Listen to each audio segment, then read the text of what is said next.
नमस्कार दोस्तों, मैं भावेश पाटिल आपका स्वागत करता हूं मेरे YouTube channel the Bhavesh Patil show में। दोस्तों, इस मीडिया के द्वारा मैं आपके लिए ला रहा हूं एडवर्टाइजिंग मीडिया से जुड़े कई सवालों के जवाब, जैसे कि कौन से शहर में कितने मीडिया अवेलेबल है, उनके क्या सही दाम हैं, उन्हें करने का सही तरीका क्या है, उनके प्लस पॉइंट्स क्या हैं और उनके माइनस पॉइंट्स क्या है।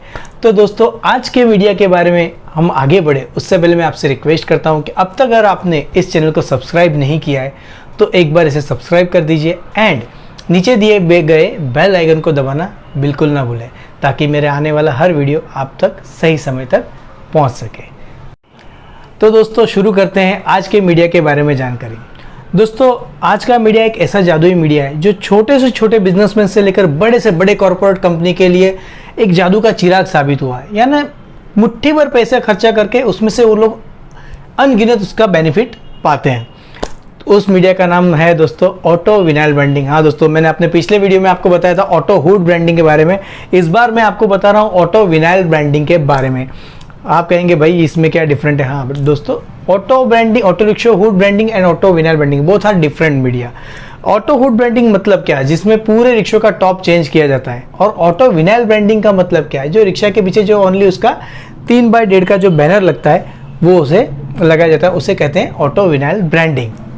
तो जैसे कि हम बात कर रहे हैं ऑटो रिक्शा विनाइल ब्रांडिंग के बारे में, उससे पहले मैं आपको बता दूं दोस्तों, मीडिया बहुत सारे हैं, अनगिनत मीडिया है और हर रोज़ नई डिमांड आती है हमारे इंडिया में कि और कुछ नया करना है और कुछ नया करना है, क्योंकि जितना नया देंगे उतना रिजल्ट लोगों को मिलता है।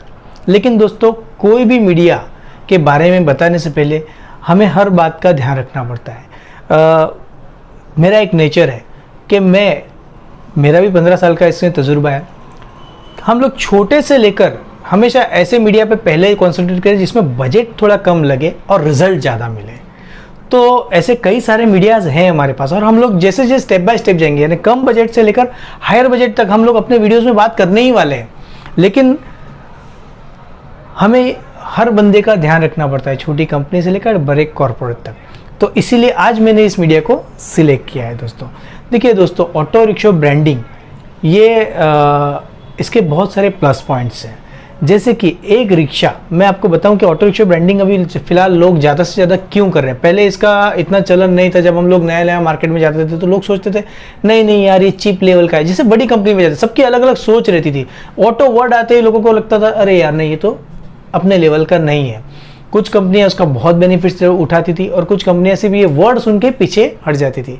आज दोस्तों, इतने सालों के बाद अब ऐसा जब समय आ चुका है कि ऐसी कोई कंपनी बाकी नहीं है जो इस मीडिया का यूज़ न कर रही हो। आज इस मीडिया का बहुत डिमांड है, ऑल इंडिया लेवल पे डिमांड है और करोड़ों रुपए के बजट इसके पीछे खर्चा किए जा रहे हैं। मैं आपको सिंपल भाषा में समझाऊंगा।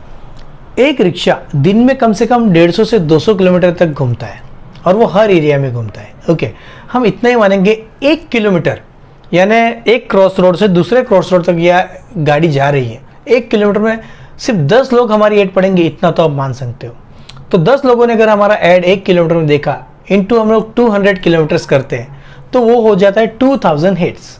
इंटू हम उसको 30 डेज करते हैं तो वो हो जाता है 60,000 हिट्स। एंड इंटू हम लोग 100 ऑटो करते हैं तो वो हो जाता है 60 लाख हिट्स। तो दोस्तों, 60 लाख हिट्स लेने के लिए हमें कितना रुपया खर्चा करना पड़ा, आप सोचो तो सही। सिर्फ 100 रिक्शा एक महीने में आपको 60 लाख हिट्स देती है और शायद वो उसका मैक्सिमम मैं बचाऊँ, वो एक्चुअली डिपेंड होता है कि भाई कौन से शहर में कर रहे हैं। लेकिन मेरे ख्याल से 10 से 20 हज़ार रुपया 60 लाख सीट्स के लिए इनफ है। तो 20 हज़ार रुपये में आपको 60 लाख सीट्स मिलते हैं, तो इससे सस्ता मीडिया कौन सा होगा। आप किसी भी मीडिया से कंपेयर करके देखिए, आपको इतना सस्ता और इतना इफेक्टिव मीडिया कहीं नहीं मिलेगा दोस्तों। बस यही वजह, ये सबसे बड़ा इसका प्लस पॉइंट है। दूसरा इसका प्लस पॉइंट ये है कि दोस्तों कि अगर हम लोग किसी क्रॉस रोड पे खड़े, आगे रिक्शा खड़ा है, हम उसको देखते हैं, हम आंखें बंद करके नहीं खड़े रह सकते, तो हम कंपलसरी देख रहे हैं। हम और अदर मीडिया हम कुछ सुन रहे हैं तो शायद हम अवॉइड कर सकते हैं, हमारा ध्यान इधर उधर हो सकता है। कोई बड़ी चीज़ें हैं, ऊपर होर्डिंग देखना है तो शायद हमारी नज़र पड़े ना पड़े, लेकिन ये सामने तो हमारी इस पे नज़र पड़ती है। दूसरी चीज़, इसका सबसे बड़ा पॉइंट ये है कि हर गली, हर एरिया, हर सोसाइटी में भी आपको मिल जाएगी। तो ऐसा नहीं है कि भाई पर्टिकुलर कोई ऐड को देखने के लिए आपको किसी पॉइंट पे जाना पड़े या पर्टिकुलर किसी क्रॉस रोड पे जाना पड़े। ये सब जगह आपको मिल जाएगा, एयरपोर्ट पे मिल जाएगी, रेलवे स्टेशन पे मिल जाएगी, आपकी सोसाइटी के बाहर मिल जाएगा, कहीं पे भी। और इसी वजह से ये मीडिया सबसे ज़्यादा इफेक्टिव साबित होता है। तो जैसे कि दोस्तों हमने इनके प्लस पॉइंट के बारे में जाना, अब इसके माइनस पॉइंट्स के बारे में भी आपको थोड़ा डिटेल में बताते हैं। देखिए इस मीडिया के ज़्यादा माइनस पॉइंट्स मीडिया के नहीं है, लेकिन मीडिया को जिस हिसाब से किया जाता है उसमें माइनस पॉइंट्स है। तो कोई भी मीडिया में ऐड करने से पहले मैं आपको एक हिदायत दूंगा कि आप अपनी एक एजेंसी तय करें।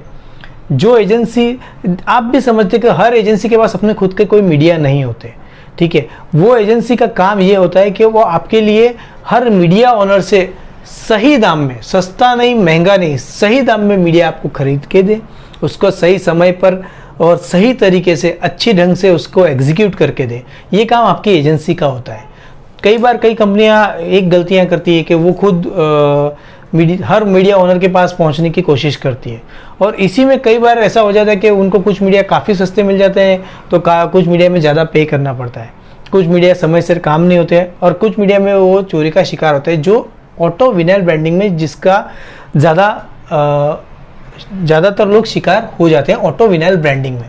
दोस्तों देखिए, ऑटो विनाइल ब्रांडिंग का पहला एक माइनस पॉइंट ये है कि इसको मॉनिटर करना बहुत टफ है, क्योंकि एक बार रिक्शा पे बैनर लग गया तो वो पूरे, जैसे आपने 100 रिक्शा लगाए तो पूरे शहर में फैल जाएगी। फिर आप उनको ढूंढ नहीं सकते, आप चाहो तो भी उसको निकाल नहीं सकते, आप चाहो तो भी उसको, आपके सामने कब वो मीडिया आएगा उसका कोई निश्चितता नहीं होती है। ये एक माइनस पॉइंट हो गया। दूसरा इसका माइनस पॉइंट ये है कि कुछ एजेंसियां बहुत कम दाम में इसको बेचती है, क्योंकि उनके पास बिजनेस नहीं होता, इसलिए वो बिजनेस लेने के लिए कम दाम में वो बिजनेस उठा लेते हैं। ओके, सो वो क्या करते हैं, वो कभी भी 100% उसका एग्जीक्यूशन नहीं करते, वो लोग इसके अंदर कंप्यूटराइज फोटो बनाकर चोरियां करते हैं। तो ये एक दूसरा इसका माइनस पॉइंट है, उसकी काफ़ी सारी कंपनियां अब तक शिकार हो चुकी है और शायद हो भी रही है। तो इस पॉइंट को बहुत सही से समझना जरूरी है। तीसरा इसका माइनस पॉइंट ये है, अगर आपने जिस सब एजेंसी को ये काम दिया है उनके लेबरों ने अगर उसको पेस्टिंग सही ढंग से नहीं किया तो भी आपका ब्रांडिंग खराब दिखेगा। अगर कुछ कोने उखड़े हुए हैं, क्रॉस बैनर लगा है, तो भी आपकी ब्रांड इमेज खराब हो सकती है। तो ये 3 पॉइंट ऐसे हैं कि जो रिक्शा ब्रांडिंग के को थोड़ा पीछे ले जाती है, यानी 2 स्टेप पीछे ले जाती है। इसके प्लस पॉइंट्स तो काफ़ी है, लेकिन अगर ये कुछ बातों पे ध्यान रखा जाए तो इस ब्रांडिंग का कोई तोड़। तो हमने इसके माइनस पॉइंट्स भी जाने, इसके प्लस पॉइंट्स भी जाने। थोड़ी इसकी अगर डिटेल में जानकारी लें तो ऑटो ब्रांडिंग को ऑटो विनाइल ब्रांडिंग क्यों कहा जाता है, उसका रीज़न है कि हम जो रिक्शा के पीछे जो बैनर लगाते हैं, पहले के ज़माने में फ्लैक्स लगाया करते थे जो सेलो टेप से चिपकाए जाते थे, लेकिन उसका माइनस पॉइंट ये था कि रिक्शा वाला उसको निकाल के कभी फोल्ड करके उसका यूज़ कर लेता था। तो लोगों ने शुरू किया विनाइल, यानी जो सेल्फ एडेसिव गमिंग मटेरियल होता है उसको विनाइल बोला जाता है, वो पेस्ट किया जाता है ताकि वो कोई उसका रीयूज़ नहीं हो सकता, तो रिक्शा वाला उसको छूता नहीं है, और जब तक कोई वो समय पूरा ना हो जाए या अदर कोई मीडिया ना मिल जाए तब तक वो ब्रांडिंग आपका निकलता नहीं है। कई बार ऐसा होता है कि हमने 1 महीने के लिए बोला है, लेकिन कुछ रिक्शा के 2-2, 3-3 महीने तक आपका ब्रांडिंग फ्री ऑफ कॉस्ट में चलता रहता, और इसी वजह से इसे कहा जाता है ऑटो विनाइल ब्रांडिंग। ओके, अब आप बोलोगे कि इसकी साइजेस क्या होती है। हाँ बिल्कुल, देखिए ये डिपेंड करता है कौन से स्टेट, कौन से शहर में हम लोग ये मीडिया कर रहे हैं। जैसे गुजरात ले लीजिए, MP, राजस्थान, महाराष्ट्र, दिल्ली, तो इस तरफ आप जाएंगे तो वहाँ पे जो साइज यूज़ की जाती है रिक्शा के हुड के हिसाब से वो होती है 3 फीट बाई 1.5 फीट, यानी उसकी 3 फीट विड्थ होती है, 1.5 फीट हाइट होती है। अब ये आप ले लीजिए महाराष्ट्र से लेकर तमिलनाडु तक, तो वहाँ पे ऑटो रिक्शों के जो साइजेस वो थोड़े डिफरेंट होते हैं, तो इसलिए वहाँ पे 2x2.5 का साइज ज़्यादातर यूज़ किया जाता है। सो दोस्तों ये हो गया ऑटो विनाइल ब्रांडिंग की जानकारी। अब हम आगे बढ़े कि आप बोलोगे कि भावेश भी आपने ये तो बता दिया कि इसके प्लस पॉइंट्स क्या हैं, इसके माइनस पॉइंट्स क्या है, मीडिया की साइज़ क्या है, लेकिन इसके करने का सही तरीका नहीं बताया। जी हाँ दोस्तों, अब मैं आपको बताऊंगा इसे यूज़ करने का सही तरीका क्या है, ताकि आपने जो पैसा खर्चा किया है उसका आपको 100% रिवॉर्ड मिले। 100 नहीं, मैं तो बोलता हूँ 110% मिलना चाहिए। तो उसके लिए सबसे पहला पॉइंट, आपकी अपनी अच्छी एजेंसी हायर होनी चाहिए। सेकेंड पॉइंट, वो एजेंसी जिस एजेंसी से को काम दे रही है वो एजेंसी के दाम परफेक्ट है कि नहीं, ये भी जानकारी होनी चाहिए। अगर हमने इस दाम में कहीं पे भी सस्ता करने की कोशिश की तो आप समझ लीजिए कि 100 रुपये की चीज़ होगी और हमने 80 रुपये, 70 रुपये, 60 रुपये में खरीदी, तो मतलब समझ जाइए कि ये 40 रुपये वो कवर करेगा और वो आपको उससे वो 40 गुना नुकसान में भी डाल देगा। तो यहाँ पे गलती हो जाती है। हाँ, चीज़ 100 रुपये की है, आप 150 भी मत दीजिए। तो मेरे हिसाब से ये होता है शहर, इसमें भी होता है कि आप कौन से स्टेट में कर रहे हो, क्योंकि कुछ स्टेट्स में रिक्शा वाले ज़्यादा डिमांड करते हैं, कुछ स्टेट्स में रिक्शा वाले कम डिमांड करते हैं। तो ये मीडिया की प्राइजेस होती है 10,000 से शुरू होके, मैं 100 रिक्शा के बारे में बताऊंगा। अगर हम पर रिक्शों के बारे में बताऊं तो 100 रुपीज़ से स्टार्ट करके 200 रुपीज़ तक पर रिक्शों का चार्जेस होता है। डिपेंड अपॉन आप कितनी क्वांटिटी कर रहे हैं, कौन से स्टेट में कर रहे हैं, कौन से शहर में कर रहे हैं। तो दोस्तों ये एक पहला तरीका हो गया, सही कीमत होगी। अब दूसरी चीज़ कि आपको इसको करने के लिए क्या ध्यान में रखना चाहिए। देखिए, हम लोग, आप एक कॉर्पोरेट कंपनी, आपके पास समय नहीं है कि आप जाके ऐड देने के बाद उसे मॉनिटरिंग करें, ठीक है। तो ये काम हो गया आपकी एजेंसी का। तो जिस एजेंसी को काम दिया जाता है, जब वो विनाइल प्रिंट हो जाए तो फर्स्ट थिंग हो जाए कि वो विनाइल को काउंट किया जाए। बिना काउंट किए कभी भी उस विनाइल्स को इंस्टॉलेशन के लिए न भेजा जाए।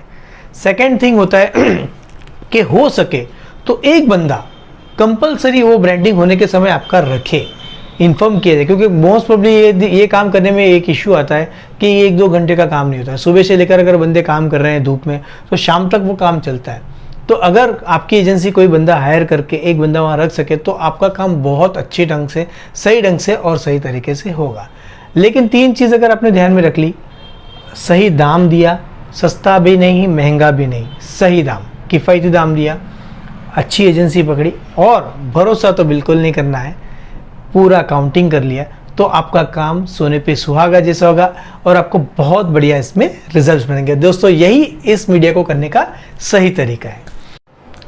तो दोस्तों ये थी ऑटो विनाइल ब्रांडिंग के बारे में जानकारी।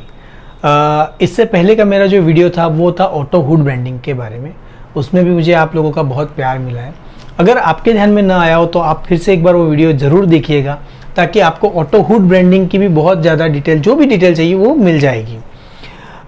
दोस्तों अगर आपको मेरा ये वीडियो सच में अच्छा लगा हो तो आपसे विनंती है कि इसे लाइक करें और इसे शेयर करना बिल्कुल ना भूलें। आपसे दूसरी विनंती ये है कि आपके पास कोई अच्छी जानकारी हो तो भी आप हमें कमेंट में लिख के बता सकते हैं। एंड आप कोई और नए मीडिया के बारे में जानना चाहते हैं तो वो भी आप मुझे बताएं, तो मैं मेहनत करके जो सिटी होगी, जो शहर होगा, जो भी मीडिया होगा उसके बारे में सारी मेहनत करके लिए आपके लिए वो वीडियो ज़रूर लाऊंगा। धन्यवाद, मिलते हैं अगले वीडियो में।